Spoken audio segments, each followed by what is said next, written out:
Mau tanya orang awak, disiko tampeknya. Assalamualaikum warahmatullahi wabarakatuh. Sadonyo basu balik kita di acara kesayang kita di podcast Tampek Mauta TVRI Sumatera Barat. Mau tanya orang awak di siko tampeknya. Masih bersama Bo Desbi Sugari selama 1 jam ke depan akan menemani waktu istirahat Dusana Sadonyo. Nah, seperti biasa kita selalu mendatangkan tokoh-tokoh inspiratif dari ranah Minang, dan sekarang anak muda, yang muda yang berkarya. Oke, kita kenalkan saja Iko dia adalah seorang MC kondang di Sumatera Barat. Kita kenalkan Uni Rifka Zikria. Assalamualaikum Uni. Waalaikumsalam Uda Desbi. Langsung beda timbrenya kok. Kalau lah MC itu pembawa acara semacam serunya. Gimana? Udah terlatih. Lah di muka mic tuh kan langsung mau tukar. Padahal tadi di belakang dia bilang, ih suara Ika agak beda ya. Iya. Ternyata dengan suara sehari-harinya ternyata di depan mic beda ya. Beda, langsung emang beda. Memang beda. Hawa mic itu bang. Oh gitu ya. Iya. Oke. Gimana Bang Desbi kabarnya?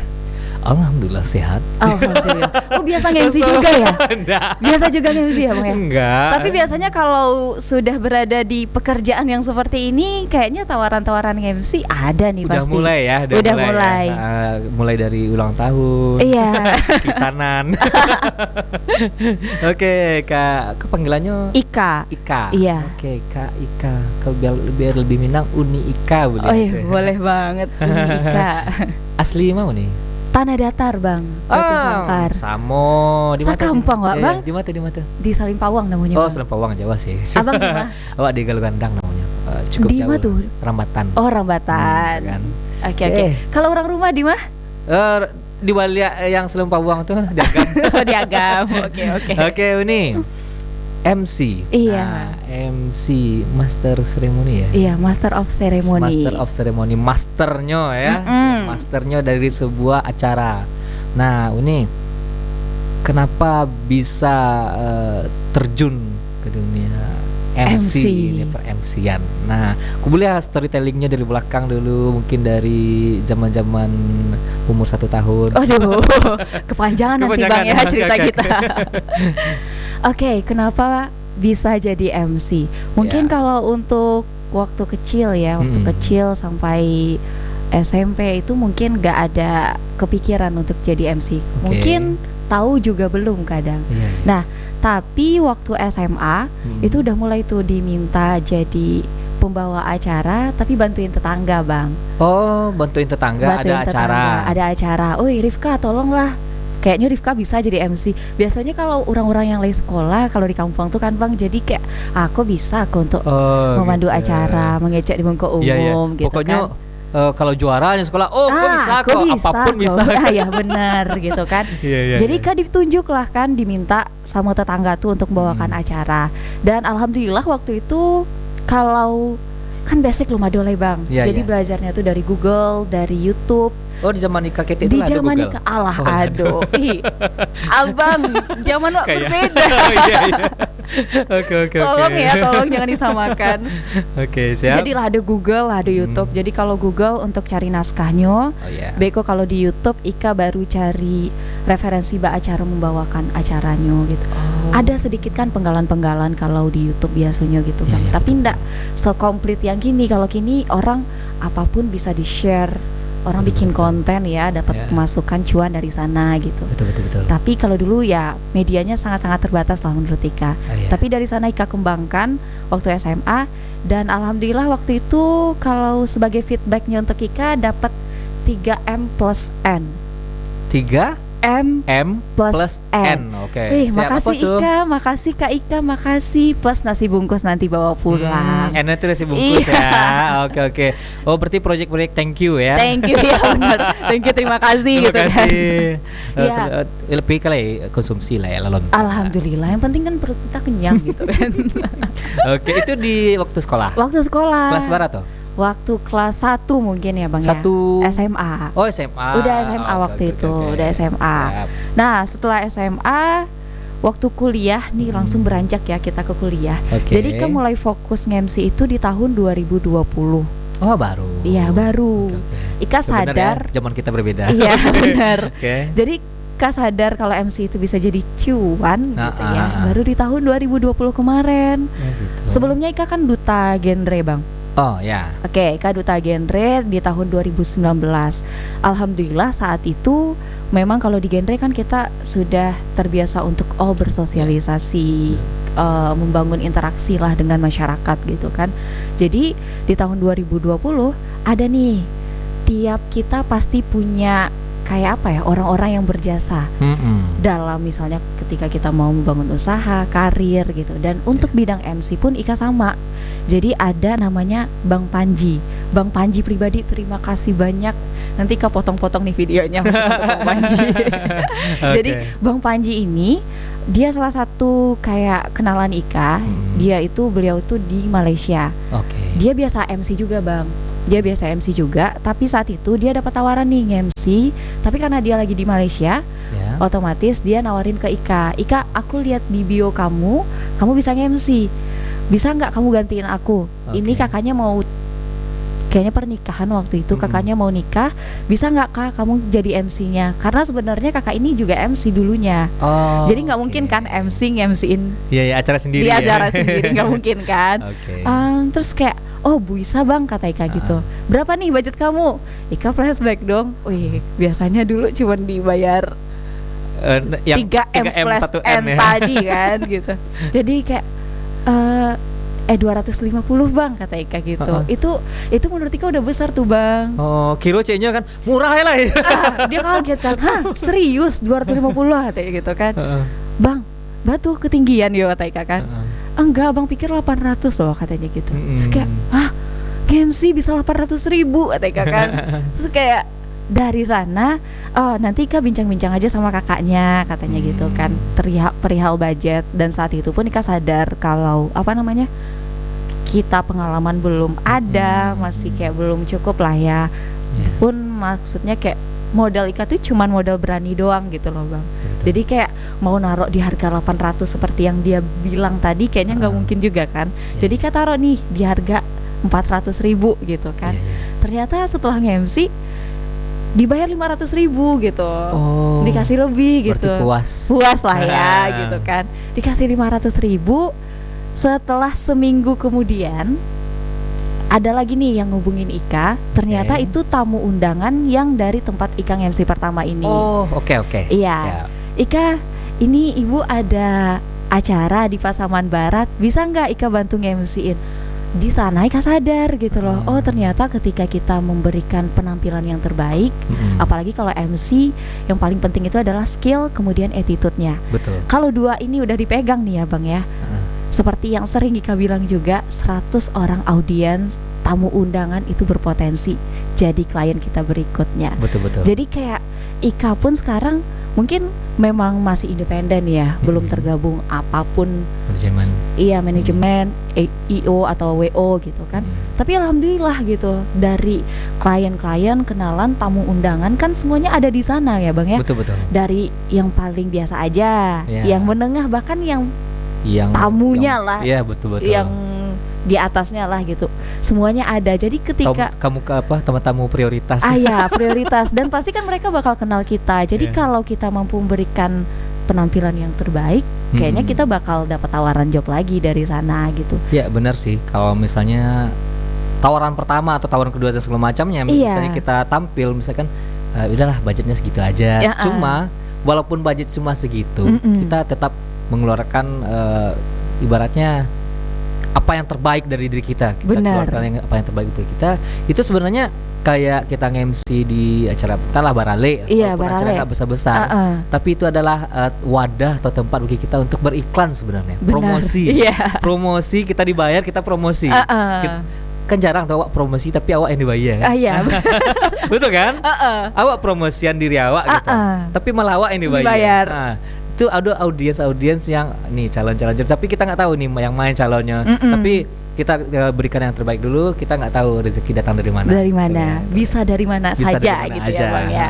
Bahkan yang kayak tadi, bahkan acara ulang tahun pun, misalnya yang mungkin bagi beberapa orang kok acara ulang tahun ya gitu kan. Iya. Padahal di situ yang siapa sih yang ngundang untuk acara ulang tahun, otomatis yang orang-orang yang bapiti semacam itu kan suatu tempat untuk kita berpromosi. Benar. Dan lagian kalau sekarang ya menurut Ika, MC itu menurut Ika memang sudah dilihat gitu Bang. Kalau dulu mungkin ya MC apalah ya gitu. Betul. Kalau sekarang untuk lomba-lomba MC itu udah banyak banget. Bahkan alhamdulillah Ika beberapa di Sumbar, bahkan di luar Sumbar juga diminta jadi pemateri untuk MC gitu. Oh. Iya, jadi bisa ya. Jadi maksudnya kayak kalau dulu kan apa MC ya gitu kan. Nggak punya ranahnya lah gitu, wadahnya. Tapi kalau sekarang udah dilombakan seperti itu, oh berarti ada nih gitu. Oke, itu bedanya MC dulu dan MC sekarang. Nah, mungkin penasaran kawan-kawan di rumah, di sana-sana di rumah, kayak apa sih Uni Rifka kok MC Dimasin. Nah, kita putarkan VT berikut ini. Check it out. Seperti biasa, ini hal yang akan kita lakukan nantinya. Terima kasih kita ucapkan kepada host untuk kesempatan yang sudah diberikan. Assalamualaikum warahmatullahi wabarakatuh. Selamat siang, salam sejahtera untuk kita semua. Gimana nih teman-teman kabarnya? Alhamdulillah, semoga kita selalu dalam keadaan sehat walafiat ya, amin. Kalau kata orang, gak kenal maka gak sayang maka gak cinta, gak siang maka gak malam. Gak nyambung, tapi kenalin, nama aku Ika, nama panjangnya Rifka Zikria, dan hari ini aku diberi kesempatan untuk memandu acara seminar yang bertemakan Stop Insecure, Mari Bersyukur. I don't really know what comes next, I'm just doing my best even though I'm so stressed out. Everything just feels like a test that I fail, so depressed when I can't seem to get out. But something deep inside won't let me quit. I swear that I'm inspired by all this shit. Tell me that I can and I won't. That's what guides me the most. Your lies, I'll do what I want.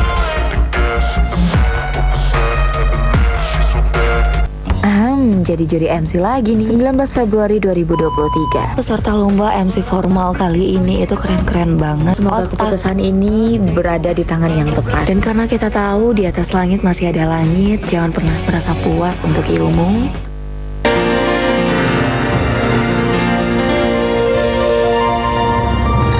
Mau tanya orang awak, disiko tampeknya. Jangan pernah puas untuk menuntut ilmu. Nah, itu closing yang ger. Mantap. Yang mantap. Oke, Uni tadi ada beberapa kegiatan lah ya. Waktu Uni main MC sampai jadi juri tadi ya, juri, dan endingnya ada tadi make up artist. Oke, Uni, kita bahaslah cik-cik sekarang. Boleh Bang. Nah, kan Uni nge-MC. Itu kan tadi awal-awal perjalanan karir Uni belajar dari Google, belajar dari YouTube. Nah, ada enggak sih Uni yang bener-bener belajar, itu kan lebih ke otodidak ya? Yang Uni bener-bener belajar ada kelasnya gitu. Kalau untuk kelas mungkin gak ada Bang, tapi tahun berapa ya? Kayaknya baru tahun kemarin ya. Itu kan Ika juga pernah jadi salah satu penyiar di sini ya. Oh, yeah. Jadi di sini biasanya kan juga ada didatangkan nih untuk kelas-kelas, untuk apa namanya? Untuk upscaling ya. Iya, untuk penyiar ya yang ada di sini. Jadi di sana ternyata bukan hanya sekedar news anchor-nya yang dibahas, tapi juga ada pembahasan tentang per-MC-an juga ada di sana gitu. Jadi kalau untuk secara formalnya ya, Ika dapat banyak ilmu dari sana. Tapi yang paling penting itu adalah menurut Ika pengalaman sih Bang. Pengalaman ya? Iya. Ya pengalaman itu adalah guru paling baik. Paling baiknya. Iya benar. Karena kalau misalnya kita hanya belajar secara formal, ya kita belajar teori-teori aja, tapi nggak ada prakteknya. Itu susah banget. Apalagi kita yang kita jual suara. Ya. Beda sama misalnya nulis kayak skrip semacam. Tapi itu pun butuh pengalaman juga ya. Bang, untuk ngomong itu walaupun yang kita jual suara gitu ya. Tapi sensasi, kondisi, ruangan untuk menjaga mood kita, untuk menyesuaikan dengan kondisi yang ada di sana, itu menurut Ika butuh pengalaman yang bener. Bukan hanya suara kayaknya tiap orang yang punya suara bagus ataupun suaranya cempreng kayaknya bisa. Tapi yang membedakan seorang profesional atau enggak biasanya dari cara dia menghadapi situasi dan kondisi itu. Benar-benar. Kalau orang baru kadang gugup, gemeteran gitu. Tapi kalau mungkin orang yang udah terbiasa, mungkin ada nervousnya, tapi yang membedakan gimana cara mereka ngontrol itu semua. Betul, gitu. betul. Sebenarnya siapapun, bahkan yang profesional sekalipun, kalau Desbi pernah cerita-cerita sama MC ataupun pembawa-pembawa acara besar, katanya sampai saat sekarang masih nervous. Nervousnya tetap ada. Pasti. Walaupun kita membawakan acara yang sama, tapi saat itu entah kondisi kita yang berbeda, atau kondisi audiensnya yang berbeda, atau ruangan yang berbeda. Jadi betul. kita butuh lagi penyesuaian. Tapi yang paling penting itu adalah kalau bagi Ika ya, misalnya Ika belum pernah nih bawain sebuah acara itu, pasti itu jadi yang kayak apa? Tantangan banget gitu. Oh mau nggak mau Ika harus survei, bahkan sampai Ika datengin tuh Bang acara-acara yang mungkin bisa sama lah, serupa dengan acara yang ini gitu. Bisa di-compare ya? Iya, di-compare gitu. Jadi bener-bener yang paling penting MC itu kita tahu situasi dan kondisi di lapangan itu seperti apa. Kalau kita udah tahu di MC berikutnya 1, 2, 3 itu kayaknya insya Allah paling untuk pengaturan mental lagi. Betul. Kontrol mentalnya ya. Oke. Nah, untuk MC sendiri kan ya pengalaman itu tadi ya, semakin banyak pengalaman, semakin banyak situasi yang kita hadapi, kita semakin tahu nih cara untuk mengatasi situasi tertentu ya. Bener kan ya? Bener. Apalagi kayak nih pengalaman ya. Bagi teman-teman sering banget nih Ika kan bikin konten TikTok juga ya Bang. Alhamdulillah cuannya biasanya lebih banyak dari sana. Dan klien yang datang pun biasanya dari TikTok juga gitu. Iya, karena Instagram itu mungkin sebagai media branding juga, tapi kalau untuk wadah yang lebih luas kayaknya melalui TikTok gitu. Betul sih. Dan juga banyak pertanyaan yang datang, Kak gimana aku MC pemula, gimana nih Kak cara aku supaya bisa lebih dikenal, lebih dikenal banyak orang lah gitu istilahnya, banyak dapat tawaran job klien gitu. Dan Ika selalu ingatkan kalau kita mau membuat diri kita sampai di taraf profesional itu jangan pikirin uang dulu, tapi kerjaannya terlebih dahulu. Karena biasanya kalau kita sudah memikirkan budgetnya, biasanya kerjanya nggak jadi Bang. Betul. Karena ada Ika punya pengalaman nih ya. Biasanya Ika apalagi kalau tentang skill, kita nggak ada produk. Kalau produk kan jelas tuh, biayanya berapa, modalnya seperti apa. Tapi kalau jasa yang dijual biasanya nggak tertera lah ya nilainya. Betul, gitu kan. Dia punya value. Value-nya gitu kan. Nah, jadi kalau untuk jasa itu kita sebenarnya bisa menargetkan berapapun paling nanti dari segi jam terbangnya. Tapi kalau kita balik lagi untuk MC pemula nih ya, lebih banyak jam terbang itu lebih baik. Jadi Ika punya pengalaman yang kebilang tadi, kalau pernah nih orang, Ika bisa nggak nge-MC di harga segini katanya gitu. Terus kata Bang Ika, itu kerendahan itu, jangan lagi, tetap di harga yang ini katanya gitu kan. Alhasil Ika tetap pertahankan harga segitu, jadinya nggak jadi, MC nggak jadi, uang pun nggak dapet gitu. Jadi kan rugi 2 kali gitu. Apalagi kayak waktu itu kita butuh banget nih yang namanya pengalaman gitu. Jadi ya itu. Benar-benar sih. Sebenarnya pengalaman itu, nah contoh kita bicara masalah valuasi segala macam. Contohnya Ika pas awal-awal cuma dibayar 400.000. Ika cuma netapin harga 400.000.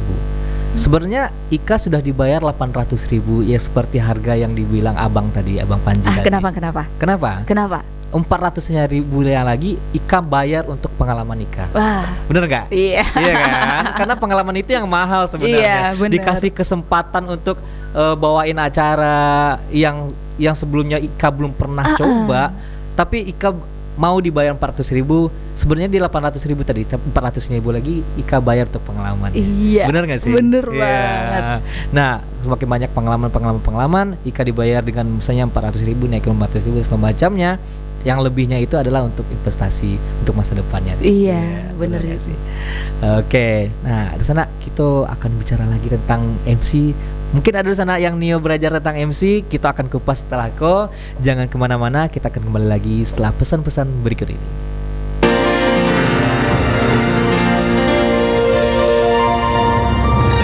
Mau tanya orang awak, di Siko tampeknya. Mau tanya orang awak di Siko tampaknya basi bersama Bodes Bisgari dan bintang tamu kita Uni Rifka.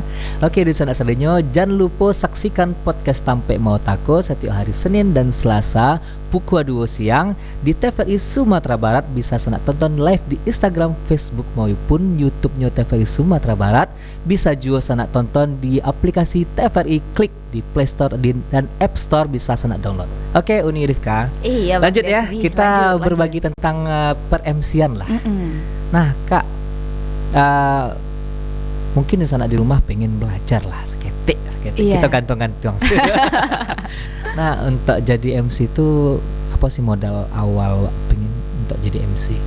Modal awal berani ya. Berani tampil di depan umum. Oke, berani tampil di depan umum. Oke, Jadi lanjut. orang-orang yang punya kepercayaan diri yang tinggi itu pertama bisa. Yang kedua, kita harus tahu dulu rundown-nya, terus gimana cara membawakannya. Dan yang ketiga baru tadi penampilan diperhatikan, belum lagi attitude yang dijaga gitu. Tapi yang paling penting adalah kalau sekarang MC itu menurut Ika yang membedakan dengan MC yang lain itu cara pembawaannya dan naskahnya, Bang. Naskah. Karena kalau dulu ya biasanya kalau nge-MC banyak yang naskahnya itu aja. Yang misalnya mukodimah. Alhamdulillahillazi hadana lihaza wa ma kunna linahtadiya. Template banget ya. Iya. Puji syukur atau selawat berangkaikan salam tak lupa kita hadiahkan buat Nabi besar Muhammad SAW misalnya. Jadi naskahnya seperti itu aja. Tapi kalau sekarang itu udah banyak variasi-variasi yang bisa kita masukkan, kita tambahkan seperti apa pantun supaya lebih menghidupkan suasana, bincang-bincang dengan audiensnya. Kemudian kita kupas juga tentang acaranya seperti apa. Itu misalnya di bagian pembukaan. Jadi gitu. Berarti kini lah ada pakai pantun kayak iya, seperti itu. Boleh coba sekete. Boleh. Oke. Kita coba ya. Apa ya? Buah mengkudu dibelah dua. Apa kabar calon mertua? Wah. Disuruh mikir pantun nih. Secepat itu ya mikirnya. Oke, kalau misalnya di acara beralek lah misalnya kan ada dikasih bumbu pantun tadi tuh. Iya. Coba kalau misalnya kan lagi cara dimasukin pantun kayak apa sih? Oke, waduh, harusnya tadi di briefing dulu nih ini. Iya. Oke. Biasanya kalau pantun untuk orang pernikahan ya. Apa ya? Aduh, kalau ditembak kayak kok. Bingung nih Hika. Oke. Benar-benar bingung nih, Bang. Enggak bisa. Coba kayak pantun yang tadi. Mirip-mirip itulah. Mirip-mirip itulah. Buah mengkudu dibelah dua. Oh, tadi. Biasanya Ika sebenarnya kalau untuk bikin pantun, Ika pun biasanya emang on the spot gitu. Misalnya di satu rangkaian acara misalnya ada kata sambutan. Setelah sambutan misalnya ada lagi nih untuk acara berikutnya. Nah, itu kan ada pantun. Biasanya Ika selipin lagi nih pantun. Tapi biasanya Ika emang bikinnya on the spot aja, Bang. Tapi ya biasanya bukan mikir, tapi kayak ditulis dulu ya, nulis gitu. ya. Ditulis dulu. Jadi kayak tahu. Kadang kan kalau pantun itu kan terdiri dari kayak kita tahu dulu isinya, baru nanti kita bikin sampirannya gitu. Iya, benar. Gitu. Nanti deh kalau Ika inget ya. Ya, nanti di sesi selanjutnya ya. Tolong bawakan agak 27 pantun. Oke. Tadi berarti kita sebagai MC itu modal awal itu emang keberanian dulu ya, mental ya. Mental, Bang. Oke. Mental. Untuk suara gimana? Kalau suara ada orang yang kalau MC ini kan terdiri dari 3 lah ya, bisa kita kategorikan. Ada yang MC formal, semi formal, dan informal. Kalau informal itu nggak perlu orang yang suara. Biasanya kalau untuk orang-orang suara cempreng ya, kamu yang biasanya Kak aku suaranya cempreng gimana ini gitu, nggak usah ragu gitu, karena MC informal sangat membutuhkan suara-suara seperti itu biasanya. Yang Mendangkiang gitu. melangkiang yang gimana menarik perhatian orang lain ya. Assalamualaikum warahmatullahi wabarakatuh. Nah Oke. itu kalau untuk MC informal, tapi kalau untuk MC formal atau semi formal kan beda lagi tuh, suaranya lebih berat. Tebal ya, lebih tebal ya. Assalamualaikum warahmatullahi wabarakatuh. Nah jadi kayak gitulah. Jadi itu bedanya dari nada, kemudian dari pembawaannya juga kalau MC Oke. formal sama semi formal dan informal. Oke, kita bedah satu-satu lah dulu yang formal. Boleh. Formal. Kalau MC formal dari segi nada kita menggunakan suara berat ya, seperti yang Ika bilang tadi.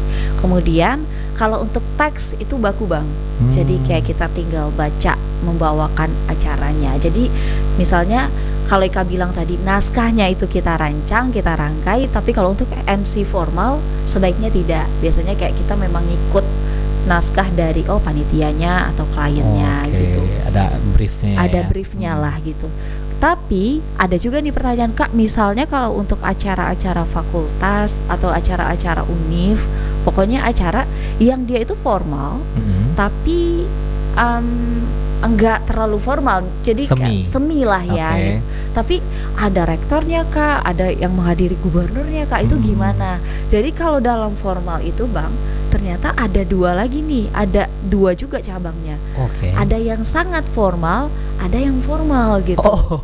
Iya. Kalau yang sangat formal itu kayak yudisium, pelantikan, itu bener-bener ya kayak kita nggak bisa ya. upacara bendera.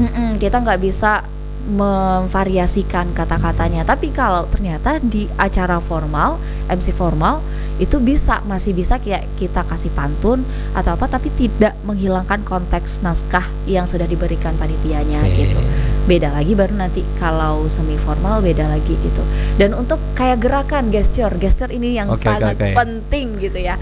Kalau untuk MC formal gesturnya nggak boleh nih sampai melewati pundak ya. Pundak. Jadi kayak gesturnya hanya sampai di sini. Kita boleh menggunakan gesture untuk mendukung apa yang kita sampaikan. Tapi ya ada batasannya. Ada batasannya. Terbatas lah gerakannya. Oh, berarti kalau MC formal tuh gerakan kayak tangan tuh nggak bisa SPKT. Oh, nggak boleh. Risiko sih ya. Sampai risiko. Sampai risiko gitu. Jadi kalau untuk MC formal, semi formal, nah itu nadanya kalau gini. Jadi Ika viral di TikTok itu dulu karena bikin konten tentang nada-nada MC gitu. Oke. Jadi kalau nada MC untuk formal itu nadanya dari do re. Kemudian kalau untuk semi formal do re mi. Udah sampai di mi. Jadi suaranya bisa lebih dinaikin dikit aja gitu. Itu kalau untuk semi formal. Tapi kalau untuk informal baru nih do re mi fa sol la si do, ini agak 7 oktav. Iya, kita itu semuanya gitu. Jadi ya seperti itu kalau untuk semi formal dan informalnya. Boleh enggak kita coba? Boleh. Memakai kata-kata podcast Tampe Mota TVRI Sumatera Barat, mau tanya orang awak di siko tampeknya dengan formal, semi formal dan informal tadi. Podcast TVRI Urang Awak, mau tanya orang awak di siko tampeknya. Itu formal. Itu formal. Semi formal. Podcast TVRI Sumatera Barat. Tampe mau tahu orang awak di siko tampeknya. Jadi ada sedikit nadanya. Agak naik sedikit gitu. Tapi tidak menghilangkan kesan yang namanya formalitasnya gitu. Yang enggak formal. Podcast Tampe Mota tuh. Tampe Mota. Podcast Tampe Mota TVRI Sumatera Barat. Mau tanya orang awak di siko tampeknya. Podcast Mota TVRI Sumatera Barat. Mau tanya orang awak di siko tampeknya. Keren. Oh, berarti di nada lah ya. Di nada sama gesture ya. Sama power juga. Oh, power juga ya. Kalau power untuk suara berat kan kita sebenarnya butuh power juga kan Bang. Iya, kalau semi formal biasanya suaranya itu baru yang sedang gitu. Kalau untuk informal baru bisa lepas. Gak ada batasannya ya. Tak ada batasan. Untuk suara ya, cuma tetap dari gestur semacamnya harus terkontrol ya. Iya, benar. Karena kita dilihat oleh orang banyak. Oke. Jadi gitu ya, dari suara, dari gesture, terus apa lagi?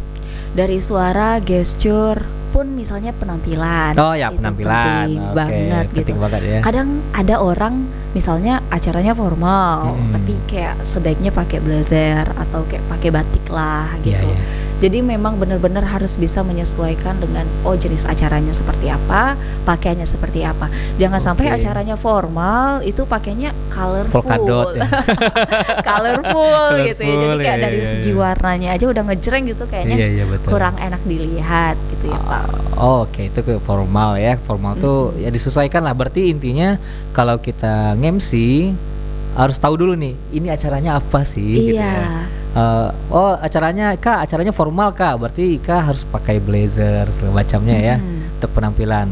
Oh, acaranya senang-senang aja kok, happy, formal. Oh, bisa nih pakai casual bisa gitu pakai kan. casual. Dan Oke. selain penampilan atau pakaian tadi, kita harus tahu dulu audiensnya seperti apa, siapa audiensnya. Oke. Itu yang paling penting. Itu yang paling penting. Oh Itu iya yang paling- benar. Harusnya ya. Harus ya? Iya. Acaranya informal kok, Iya. kan? Cuma ama-ama Ama-ama apa-apa. Benar. Jadi kalau Ika biasanya yang dengan kita tahu audiensnya siapa pun kita bisa mempersiapkan. Oh, kalau sama mereka jokes-jokes seperti ini nih yang bisa masuk. Wah, misalnya. tuh, jokes bapak-bapak. Bapak-bapak biasanya kayaknya bang. Kalau di Ika, kalau untuk ibu-ibu atau apa-apa, bapak, le punya anak laki-laki di rumah pak. Itu paling cocok ya. Itu paling cocok tuh Iya, gitu. iya, Karena iya. memang kalau di usia-usia seperti ini ya bang ya, pertanyaan yang paling sering Ika dengar itu, oh kamu udah married, Iya. kamu udah mau nikah? Oh belum bu, nanti mau ujang tuh. Dia mau enak ibu. Aduh anak ibu di rumah.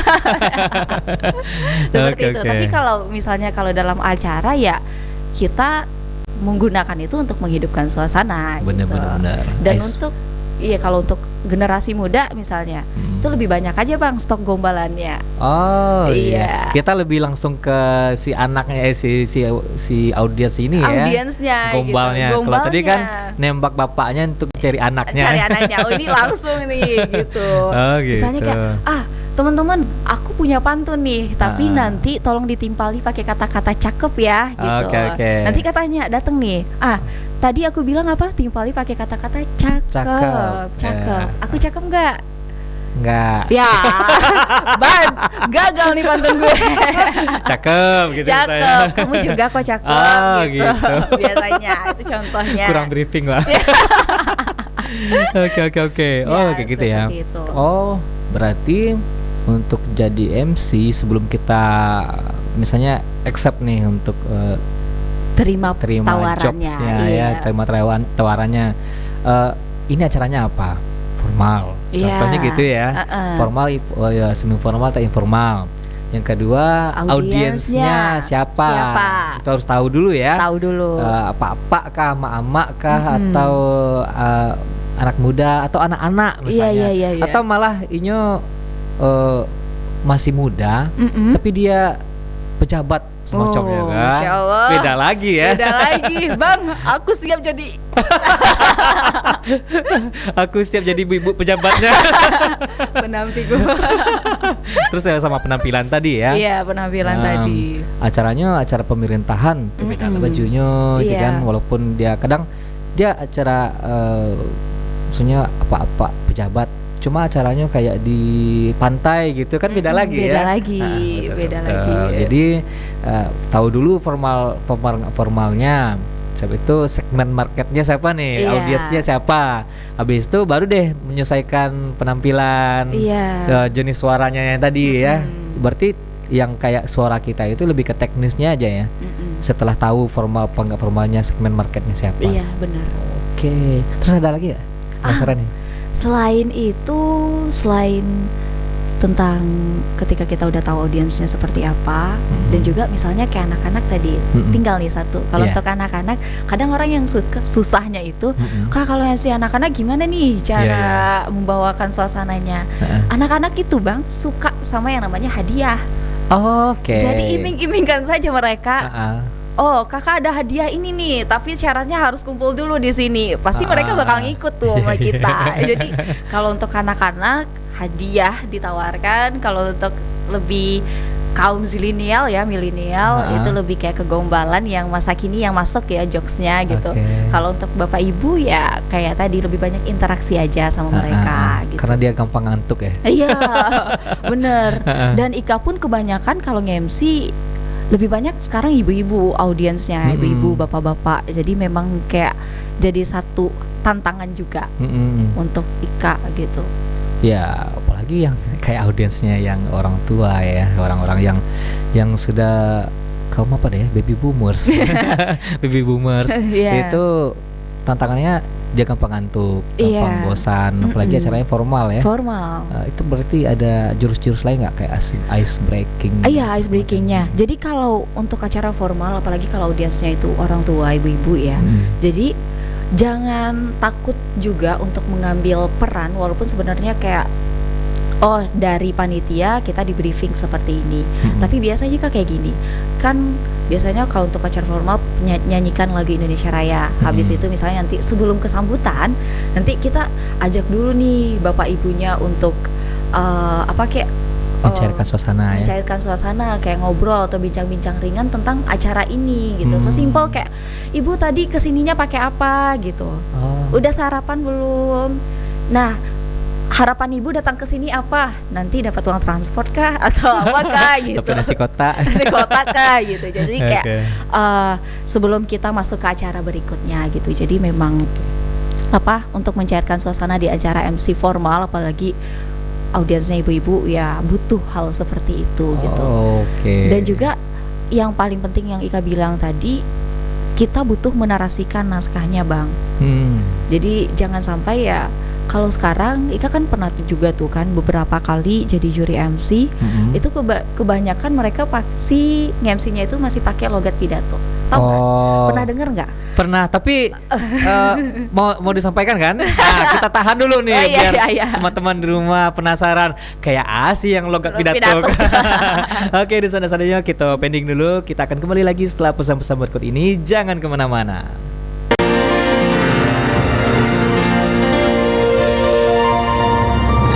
Mau tanya orang awak, di Siko tampeknya. Mau tanya orang awak, di Siko tampeknya. Basi bersama Ambo, Deswi Sugari dan bintang tamu kita Uni Ika. Iya udah. Tadi digantung seketik ya. Iya, enggak apa-apa lah, asal jangan hubungan yang digantung. Wow. Oke, digantung enggak tali lo lah ya. Ya Allah. Kayak lagu itu. Nika, tadi di rumah sedang penasaran tuh tadi itu ya. Kayak sih MC logat pidato. Nah, mau tuh nih Ika. Kebanyakan ya orang yang MC logat pidato ini mereka habis karena didikan dari SMA, SMP-nya MC-nya seperti itu, jadi kebawa waktu kuliah. Apalagi kalau kuliah kan acaranya udah makin bervariasi gitu ya Bang ya. Jadi kita cobakan gitu ya. Assalamualaikum warahmatullahi wabarakatuh. Jadi ya dari assalamualaikum aja nih. Takutnya kepanjangan juga. Tapi nadanya gitu loh. Gitu terus ya. Itu waktu Uni jadi juri MC. Iya, jadi ternyata juri MC. Pesertanya lebih ke MC pidato banyak ya, MC pakai pidato. Nada-nada pidato ya. Alhamdulillahirabbil alamin.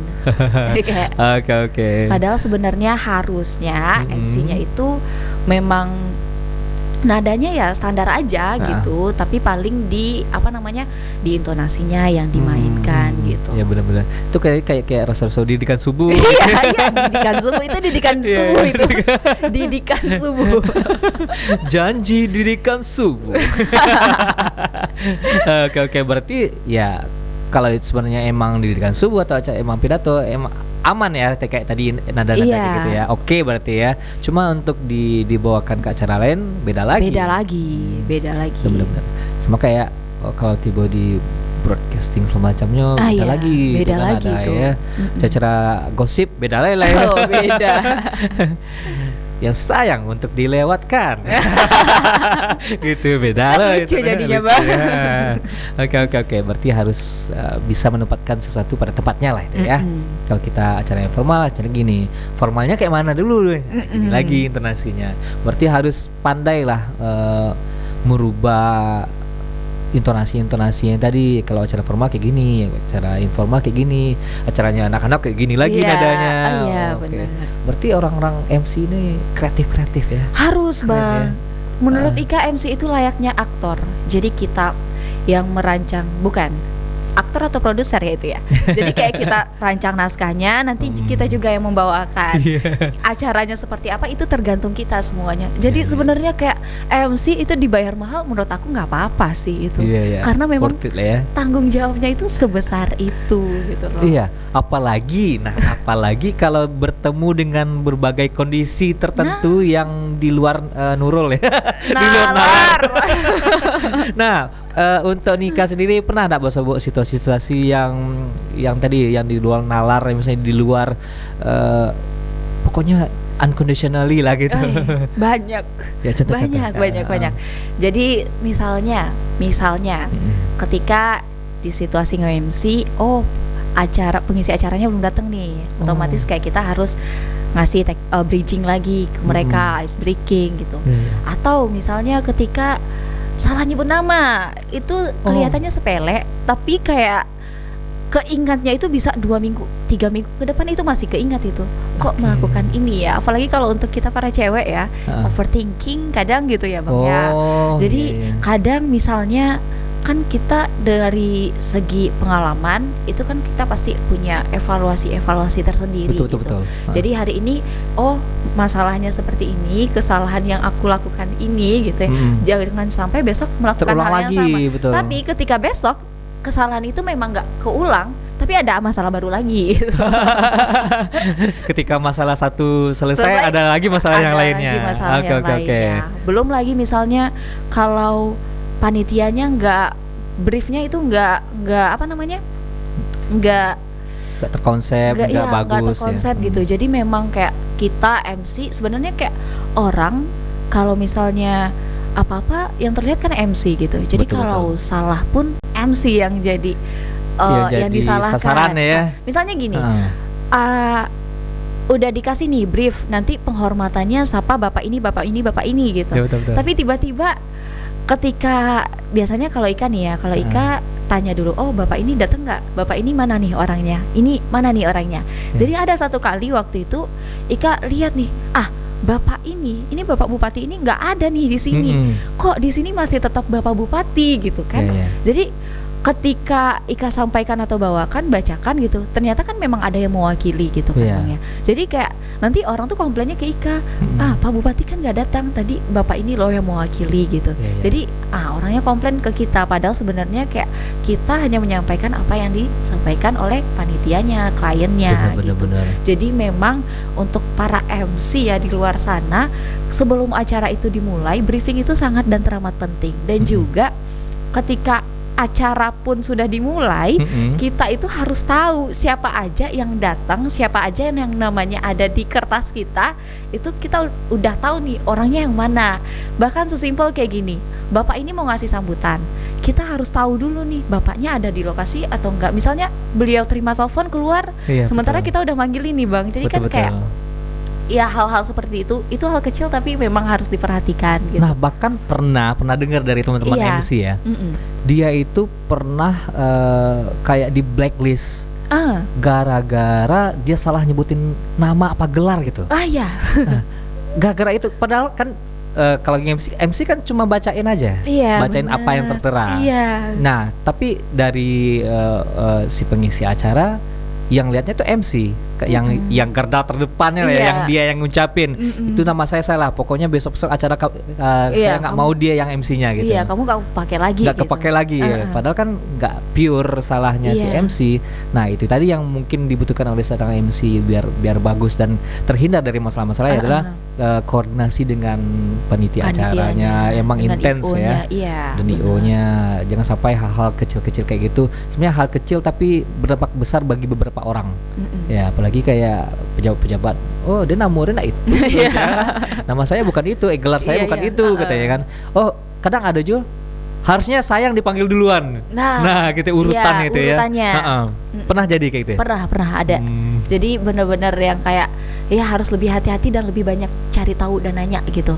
Jadi bukan hanya sudah dikasih brief walaupun acaranya udah mau mulai pun ya, tapi kayak kita harus lebih banyak memastikan. Betul. Ingat ya para MC ya, kita mungkin dibayar mungkin kayak acara nggak lama juga kali ya Bang ya, paling kalau untuk 1 jam, 2 wedding jam. 1 jam 2 jam atau mungkin kalau Ika biasanya kalau acara di perusahaan kayak rapat koordinasi gitu itu kayak paling lama 2 jam 3 jam lah gitu, atau mungkin biasanya kalau yang lama itu kayak untuk acara-acara informal kayak ulang tahun ini itu kan gitu. Jadi please berikan penampilan yang terbaik, apalagi kalau moodnya itu yang benar-benar harus dikontrol gitu. Walaupun secapek apapun kita, tapi ingat tanggung jawab kita untuk membawakan acaranya seperti apa. Jangan sampai lengah, udah dikasih teks, udah dikasih briefnya seperti ini, ya udah kita tinggal baca, jangan gitu. Jadi memang harus lebih banyak banyak cari tahu ya, koordinasi. Aktif pokoknya, aktif. Ya apalagi kita yang namanya MC masternya dari seremoninya. Berarti apa-apa orang lihatnya ke kita dulu gitu ya. Dan kita itu memang perpanjangan tangan dari acara itu gitu Bang. Jadi harus lebih banyak tahu. Dan salah satu menurut Ika keuntungan jadi seorang MC ini plus tantangannya, kadang dalam tiap acara itu beda-beda. Jadi kita harus paham juga tuh acaranya seperti apa. Misalnya Ika pernah jadi MC untuk perusahaan petrokimia Gresik. Itu tentang pupuk-pupuk gitu. Jadi otomatis nih orang-orang nanya nih, oh kalau tanahnya pH-nya seperti ini, saya pakai pestisida kah atau apakah gitu. Jadi otomatis kayak Ika dikasih pengetahuan tentang itu juga Bang. Harus tahu tentang itu juga ya. Jadi acaranya apa kita setidaknya tahu dulu nih.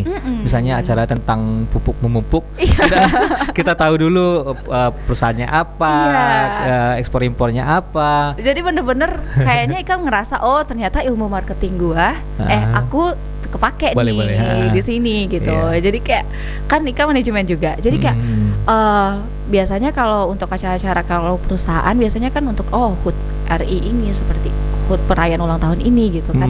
Jadi kayak mereka pasti kebanyakan punya produk gitu. Jadi yang itu harus dipromosikan juga gitu. Sponsor, media partner. Benar gitu. Oke. Tantangan yang paling selama jadi MC apa nih? Satu aja. Tantangan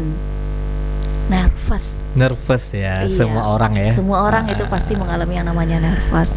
Dan yang paling dan juga ya biasanya Ika agak walaupun udah sejauh ini rasanya ya Bang ya, tapi kayak ketika melakukan kesalahan kecil itu kayaknya nanti waktu pulang overthinking ya. Masih kepikiran. Padahal sebenarnya sama orangnya biasa-biasa aja gitu. Awak sih tapi kian gitu yang baper gitu. Kak, closing statement cek Kak. Closing statement. Iko nak terasa lah jam 2 sehari. Serang lama cerita sebenarnya. Baik. Jadi untuk para MC Ika nggak tahu ya siapa yang harus mendengarkan ini. Apalagi untuk usia-usia kita seperti ini, makin dewasa kita, tantangan kehidupan itu makin penuh dengan yang namanya ketidakpastian. Tapi kadang kita perlu ada di titik yang hampir menyerah itu. Karena kenapa? Di titik itu kita bisa sadar bahwa tak semua bisa ada di kendali kita. Banyak hal yang berada di luar kendali dan itu membutuhkan yang namanya semangat optimisme untuk bangkit lagi. Apalagi untuk yang memperjuangkan karirnya gitu.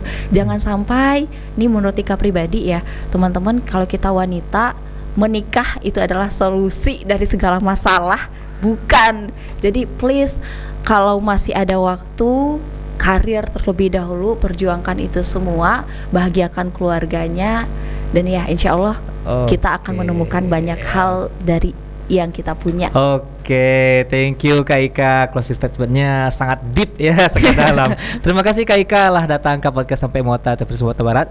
Iko sebenarnya ceritanya masih bisa banyak kita kembangkan, tapi kita carilah episode selanjutnya. Oke, di sana acaranya. Terima kasih Allah, stay tune dari awal sampai akhir kok. Semoga bermanfaat dan menginspirasi kita semuanya. Sampai jumpa minggu depan. Assalamualaikum warahmatullahi wabarakatuh.